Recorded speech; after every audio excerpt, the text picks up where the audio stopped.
Okay, no time for pleasantries. Someone should have given you this talk, but I guess that falls to me. Welcome to your new, well, it's not a life, is it?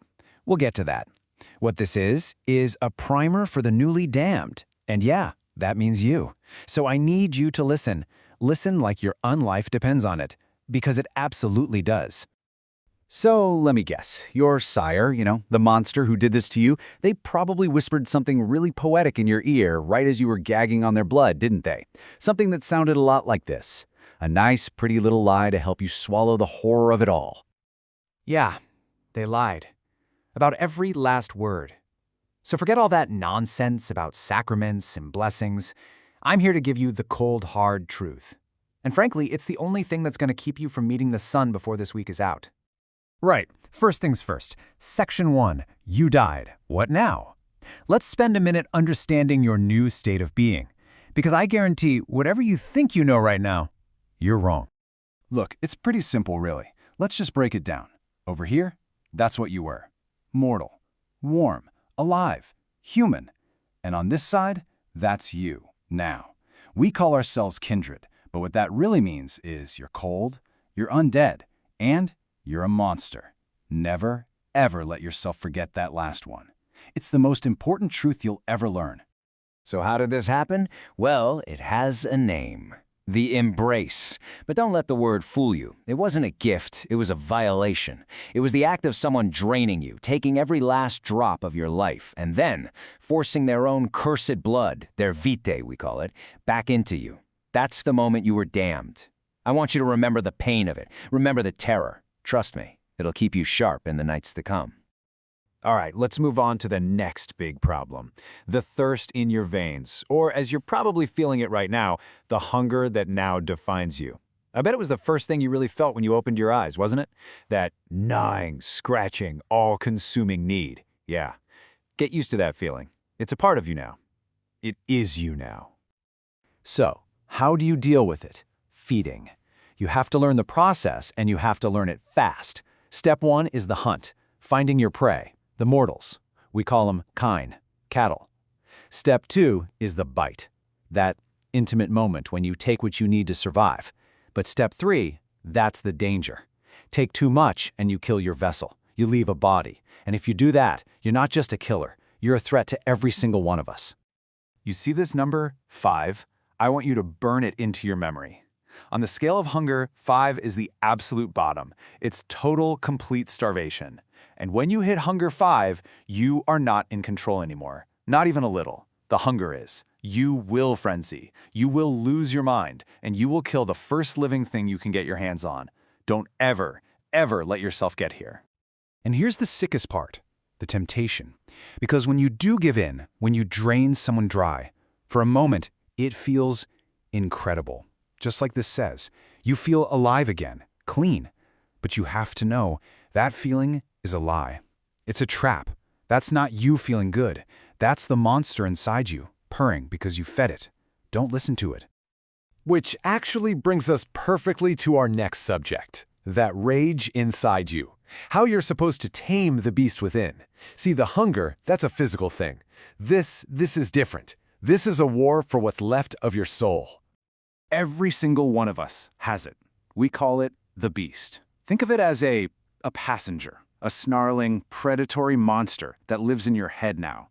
It doesn't think, it doesn't plan, it just craves blood and violence. And if you lose the fight, if you let it take over for good, you become what's called a wight, just a mindless, killing machine. You'll be nothing but a cautionary tale, we tell our children. So, the million-dollar question, right? How in the hell do you keep that thing chained up? How do you stay, well, you? The only way is to hang on to the wreckage of the life you lost. These are your anchors. We have something called a humanity score. Think of it like a shield against the beast. The higher it is, the stronger the shield. You maintain it by identifying your touchstones. These are actual living mortals who represent the convictions you still have.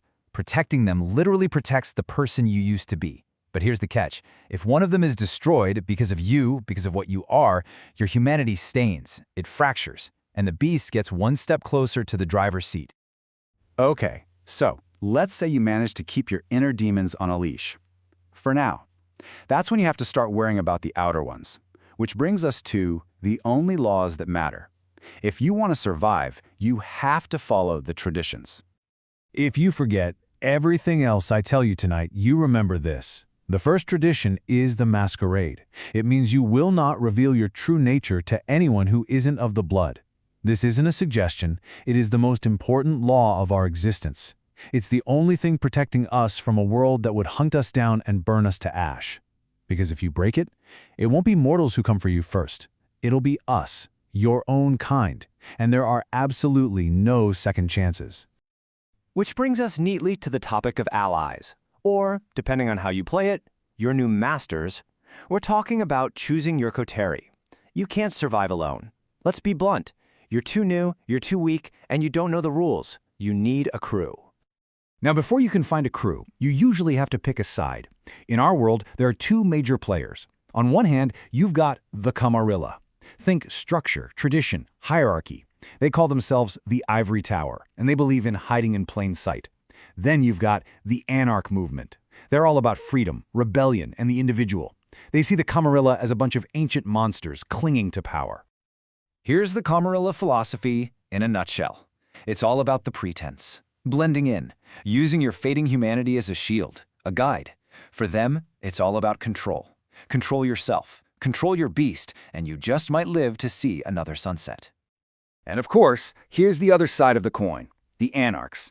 They see the Camarilla as a rotting monument to ancient tyrants, and they think it's your job, our job, to tear it all down so something new can grow. You're going to have to choose, and just remember, who you side with will define who's gunning for you. Because in this world, everybody is an enemy to somebody.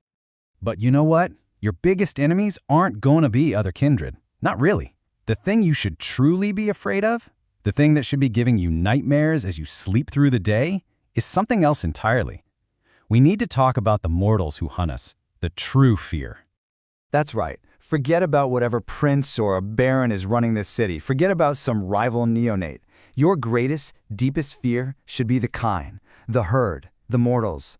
Why? Because that whole masquerade thing I just told you is so important? Well, the dirty little secret is it's already failing. They know we exist, and they've gotten organized. We call it the Second Inquisition, and it's not a bunch of guys in robes with crosses and torches. We're talking about global intelligence agencies, black ops government programs, secret societies armed with the best tech money can buy. First Light, So-13, the Society of St. Leopold, Operation Antigen. These aren't just code names, they're the faceless, modern armies that hunt us with drones and firebombs. They are why the masquerade is a matter of life and final death. And that's it. That's the end of your crash course. All this information about the hunger, the beast, the politics, the hunters, it all boils down to one simple, terrifying, and immediate question that you need to answer right now. Look outside. The sun is rising. Where are you going to sleep?